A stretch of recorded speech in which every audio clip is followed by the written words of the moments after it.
Hey, Austin McKnight here, branch manager of the McKnight team at PRMI. Hey, in this last video in this series, we are doing leveraging land equity in construction loans. This is probably one of the most common questions we get, especially for those that already own land, is can I use my land equity as down payment? And I always like to rephrase that question to you can use your land equity to offset down payment. Keep in mind, if you own your land free and clear, and let's say the value is $50,000, you have $50,000 in land equity, that is not cash. If a builder needs $300,000 to build the home, your loan is not $250,000. The loan is still $300,000. And so I hope to kind of break this down for you today so you can kind of see how land equity works with your loan. And to get started, you have to understand the concept of when a lender is looking to lend, there's a maximum loan to value that we can give. And so the question is, I as a lender can lend up to X amount based on the lesser of the acquisition cost or appraised value. Okay, so if I am using an FHA construction loan, I can lend up to 96.5% of the overall cost for the project, including the whole land value, or the appraised value of the project. And I'll show you some scenarios where we'll go into this. The other item that is really important, you're going to see it multiple times in this slide, you've probably already seen it in a few other videos, is acquisition cost.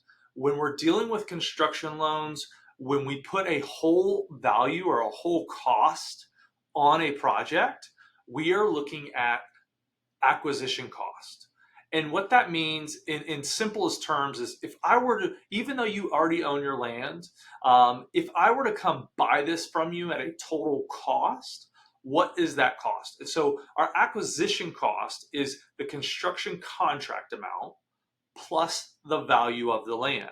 And so it kind of gives us a starting point. So if I can lend you up to 96.5% of the acquisition cost or value, then the acquisition cost is going to be your construction contract plus the land value.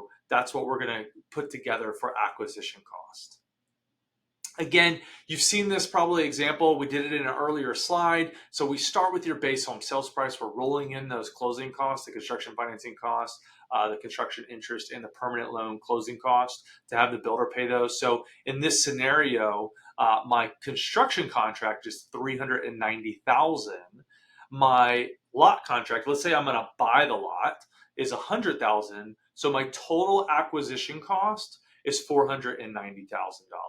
And this holds true even if I already own the lot and I own the lot with a payoff, if I own it free and clear and it's worth $100,000, then my acquisition cost is still $490,000. Now, acquisition cost is not loan amount. My loan amount is going to be different if I have a payoff or if I own it free and clear. But my acquisition cost would still be $490,000 if I own the land and it's worth $100,000 in this scenario. So let's look at one of our first scenarios here. This is a VA deal, right? So my construction contract is $300,000, and all of the scenarios that we'll go through in this slide are going to be where I'm purchasing the land. So my construction contract is $300,000. My land price to buy the land is $75,000. So my acquisition cost for this project is $375,000. Now, in this perfect scenario, we also got an appraised value of $375,000. I can lend you, so based on the lesser of one of those, these are the same. So I can lend you up to 100% on VA to $375,000. So my maximum loan is $375,000. So in that case, you have no down payment whatsoever when you're purchasing with VA, and the appraisal comes in great and everything is good. This next scenario is FHA. So again, our construction contract is $300,000. I'm buying the land for $100,000 with a third-party seller, not the builder. It can be the builder, but it doesn't have to be the builder.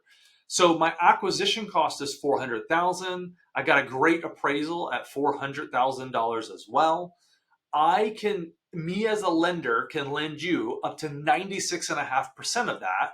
So you have to bring the other 3.5%, right? That's where FHA gets the 3.5% down. it's not always 3.5% down. It could be more than 3.5% down in some scenarios. But really and truly, how we look at it as a lender is I can lend you up to 96.5% in a perfect scenario where the appraisal comes in great.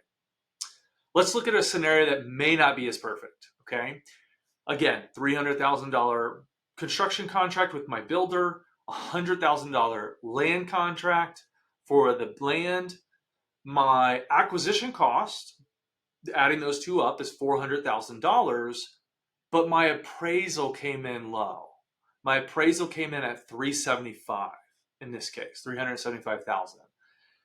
I, as a lender, can only lend you up to 96.5% of the 375. So you would actually have to bring in 3.5% of the 375 plus the difference in cost, $25,000 from the 375 to 400, because the seller still wants 100 grand for the land. The builder still wants $300,000 for the home. So if neither of those items change, you don't negotiate, with your builder, or you don't, try to make some changes with the build. If you say, nope, I got to stay with $300,000 for my build, then I can only lend you up to $361,875, which means you're going to have to bring in the additional $38,125. So in this case, this is an FHA deal, but you're actually having to put down more than 3.5% because your costs exceed over what I can lend you, more than just 3.5%. Okay, I hope that makes sense. These are all land purchase scenarios, and we'll talk about a little bit more of land value and land equity and how that works. So one of the big things is when we're estimating your land value up front, it's solely an estimation. A couple things that we do, because I get a lot of questions, well, how do I know what my land is worth? And ultimately, we'll get an appraisal that says what your land is worth. They'll say what the whole project is worth, but they'll also give us an opinion of site value on that appraisal. But when we're estimating it up front for number crunching purposes, one of the first things I do is look up the tax appraised value.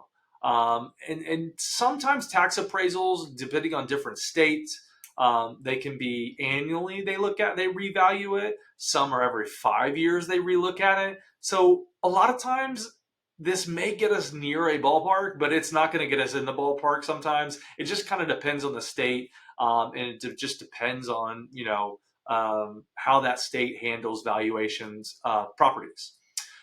Probably one of the better routes, which we don't always do up front because we're just trying to get close up front, is have a realtor do an assessment of your land value. They can put together comparable sales that have sold in the last year, that are similar to your land, and they can put that together for you and kind of estimate and assess what the value of your property would be if you were to sell it today. And then if you've purchased the land recently, obviously like in the last year or two, although we've seen great appreciation over the last few years, you can kind of roughly base it off what you purchased, right? Maybe you've appreciated in your area, or you've seen something else for sale recently that are very similar to your lot, and we can kind of use those methods to estimate that land value up front when we're just trying to put together some numbers. We're not near the appraisal part of this process yet. Let's talk about what is land equity. Well, it's the value of the land, however we want to value the land, less anything owed. Okay, so if the value of the land is $100,000 and you owe $20,000 on that land, the equity is the difference, the delta between that. So in my scenario here, in my example here, you would have $80,000 in land equity, right? That's not cash. That just means if you were to sell this today for $100,000 and you didn't have realtor commissions or anything like that, right? There's all of these kind of other variables. You would probably take home $80,000 or somewhere close to that if you were to sell it today. Now, with FHA and VA and even USDA, which I did not put on here because USDA is a little different. They don't really give credit to land equity because they'll just lend up to 100%. There are methodologies of how we have to come up with value based on how long you may have owned the property.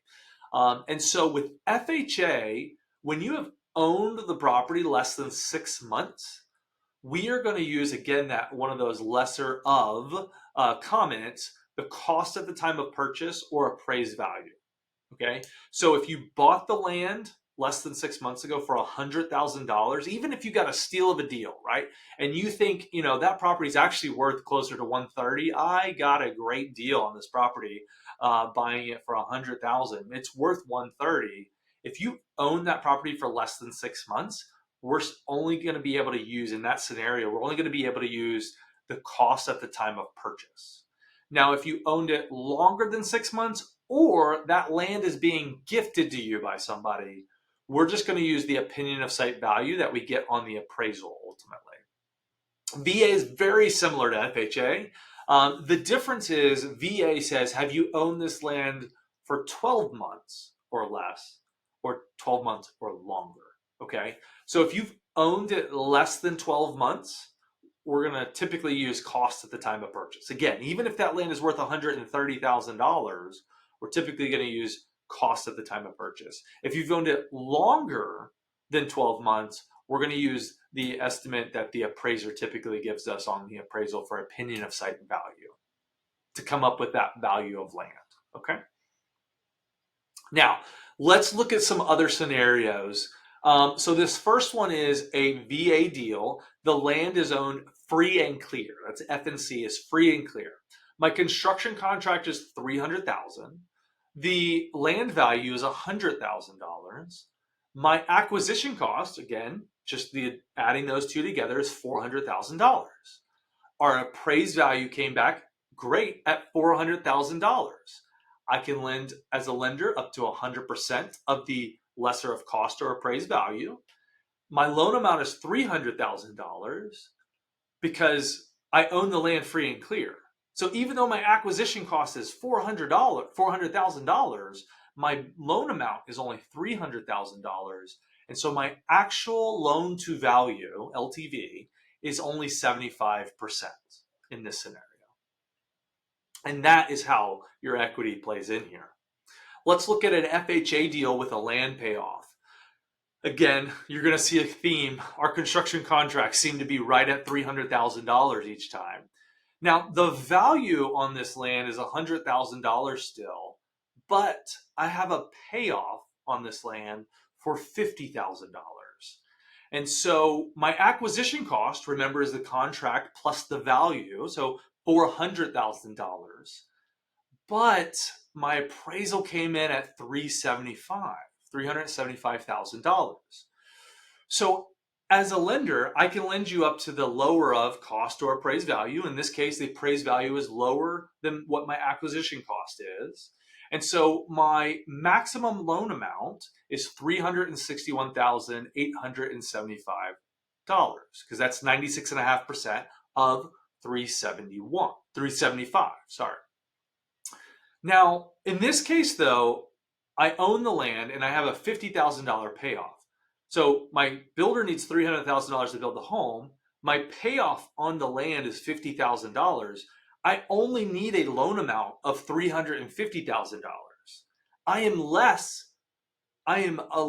need less than what the maximum the lender could give me, because the maximum is 361. So I don't have to put anything down in this scenario, because my cost didn't exceed what the maximum a lender could lend me is. And so in this case, my actual loan to value is 93.33%. Let's look at another scenario. This time it's an FHA deal, but the land is being gifted, or at least a portion of the land is being gifted. And we see this a lot with, maybe mom and dad have 50 acres and they're willing to split off 5 acres for me, or an uncle or a grandma or whatever the case may be. We deal with a lot of gifted land. And so again, my construction contract is $300,000. The value of this land is $50,000. But my dad said he has a little bit of a lien on this property, and he still needs a $10,000 payoff. So he's going to gift me $40,000 of equity, but I need to pay $10,000 for the land that I'm getting from him. And so this is a great way to get land gifted to you, but you don't need it fully gifted. It doesn't have to be 100% gift. And so in this case, our acquisition cost is the construction contract plus the value, so $350,000. Our appraisal, great, came in at $350,000. The maximum I can lend based on those $350,000 acquisition costs and appraised value is $337,750. So just having to put 3.5% down. But in this case, I only need a loan amount of $310,000. Okay, so $300,000 for the build of the home, $10,000 payoff on the land. And so my loan amount is well below the maximum that the lender can lend me. And so my actual loan to value in this case is 88.57. And I did not have to bring any down payment to the table because, again, my cost did not exceed what the lender could lend me on this deal. Let's look at one more scenario. In this case, this is another FHA with a land payoff. $300,000 build price, $75,000 value. Maybe you just purchased it for $75,000 and you still owe $65,000 on this land. The appraisal came in and the acquisition cost is our value plus our contract, right? So $375,000. The appraisal came in at $375,000. Great. I can only lend you as a lender up to 96.5% of that $375,000. So my maximum loan amount in this scenario is $361,875. Well, I actually need more than that, right? Because I have a builder that wants $300,000, and I have a payoff on the land that whoever holds the note or the loan on my current land, I owe them $65,000. I can only lend you $361,875 in this scenario. And so my actual loan to value is 96.5%, but I've got to make up the difference. My cost exceeded what I could lend you, right? So in this case, you don't have to bring a full 3.5%, but you're bringing $3,125 down. And so in this case, I didn't fully offset the 3.5% down amount, but I offset a portion of it with the land equity that I had. I hope this is a lot more clear with land equity. Like I said, we get this question. This is probably the top question we get is, how does my land equity work with a loan? How does that factor in? Can I use my land equity as down payment? And again, if you hear me correct you ever, it's not personal. It's just changing how you look at it. Is your land equity can offset having to have a down payment, but land equity is not cash. It doesn't reduce the cost and the amount you need to borrow to build that house. I hope this was helpful. If you have questions, please set up a call with me. You can use the link above to schedule a call. We look forward to helping you in your dream home build journey, and we are excited to work with you. Please let us know how we can help, and I hope this was helpful. Thanks.